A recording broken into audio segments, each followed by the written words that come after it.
जो अब तक जुड़ चुके हैं और जो जुड़ने वाले हैं, आप सबका भी सीधा आना चाहता हूं डॉक्टर राकेश पाठक जी आपके पास।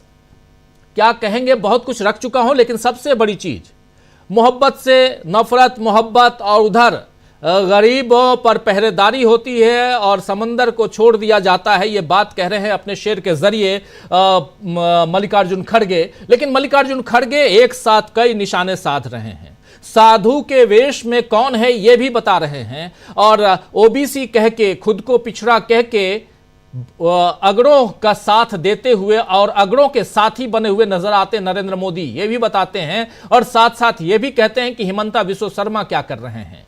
डरोगे, बटोगे, कटोगे की बात जो है वो अब कहां तक आगे बढ़ी है। इसलिए ये बात आपके सामने रख रहा हूं क्योंकि 13 तारीख परसों है और पहला मतदान है। डॉक्टर साहब। जी जी, बहुत शुक्रिया राजीव जी।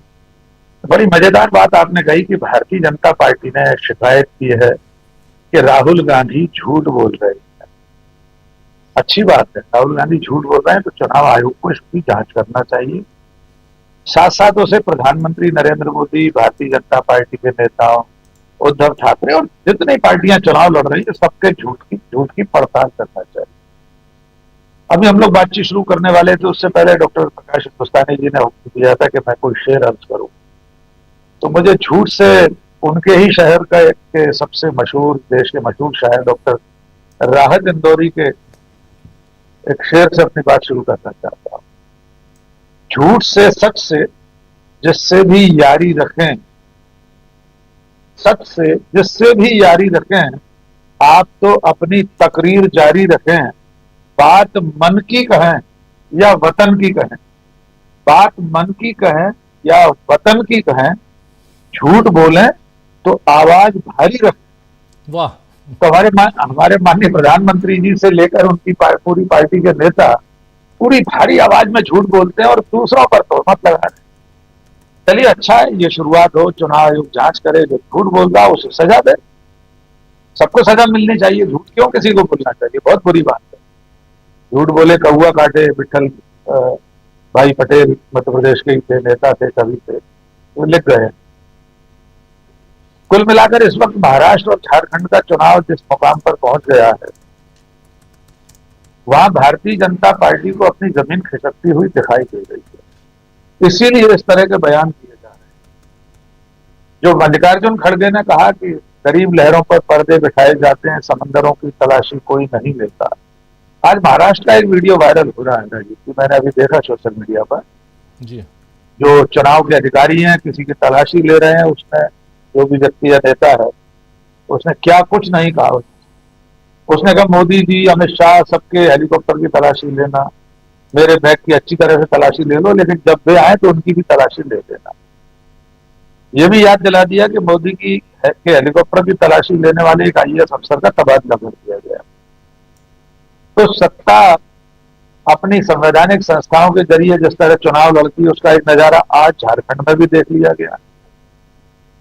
कल्पना सोरेन को सभा संबोधित करने नहीं जाने दिया, हेमंत सोरेन ने भी ट्वीट किया, उन्होंने भी बताया कि उनको भी रोका गया था, आज कल्पना को रोका गया।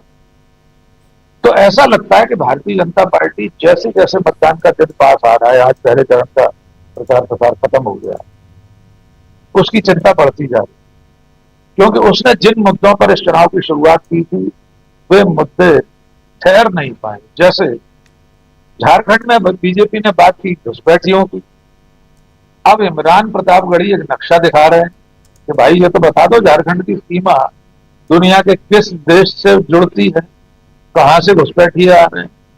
कांग्रेस के नेता पूछ रहे हैं अगर घुसपैठ हो रही है तो 10 साल से 11वीं साल में अब आप प्रधानमंत्री हैं, आप कर क्या रहे थे, क्यों नहीं अवैध रूप से घुसाए लोगों को बाहर किया, उनको घुसने से पहले रोका क्यों।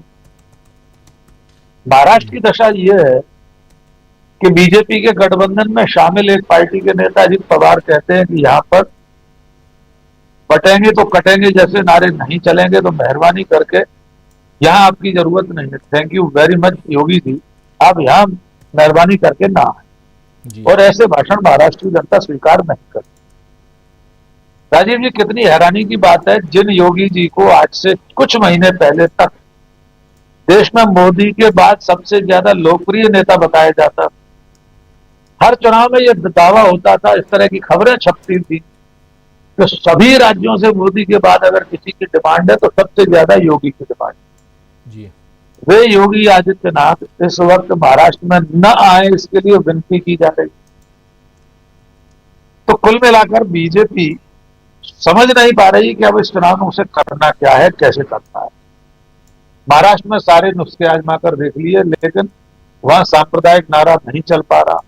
अभी हमने विज्ञापन दिखाया आपने स्क्रीन पर, उसमें जिस तरह से उन्होंने एक पूरे के पूरे तबके को, एक पूरे हिस्से को समाज के छोड़ दिया है, उसकी पहचान को इस विज्ञापन में शामिल नहीं किया गया। वो ये बताता है कि कपड़ों से पहचानने की जो मूल विचारधारा है प्रधानमंत्री नरेंद्र मोदी की और उनकी पार्टी, उससे वे दूर नहीं हुए हैं।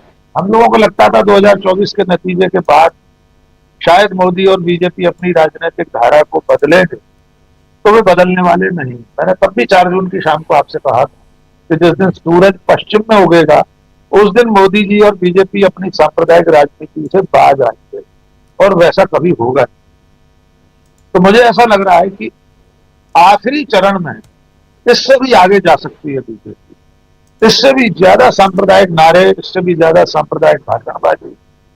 प्रधानमंत्री का वो कहना कि रोटी और बेटी छिन रही हैं, तो देश पूछ रहा है अब 10 साल से प्रधानमंत्री है, कौन छीन रहा है भाई?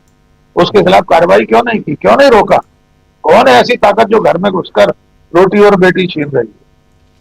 तो ये जो राजनीतिक दिवालियापन दिखाई दे रहा है बीजेपी का, वो इस चुनाव में और मुखर होता जा रहा है और खुलकर दिख रहा है।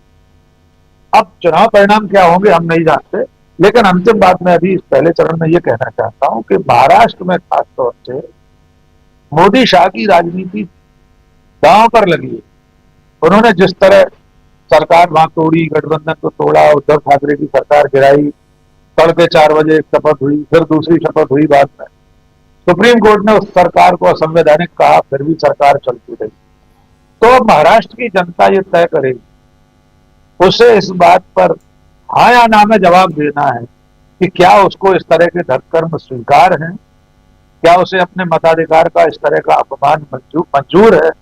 अगर हाँ, तो शायद इन्हें फिर से अवसर दे, वरना ऐसा कोई कारण दिखाई नहीं देता कि महाराष्ट्र की जनता अपनी चुनी हुई सरकार को गिराने के जुर्म की सजा बीजेपी और उसके संगी साथियों को न दे।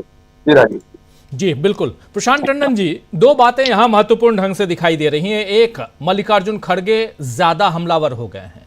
आप पिछले 3 दिनों से देखिए लगातार, और वो अब आइडेंटिफाइड ढंग से, जैसे योगी आदित्यनाथ पर सीधा हमला कर रहे हैं, नरेंद्र मोदी पर सीधा हमला कर रहे हैं।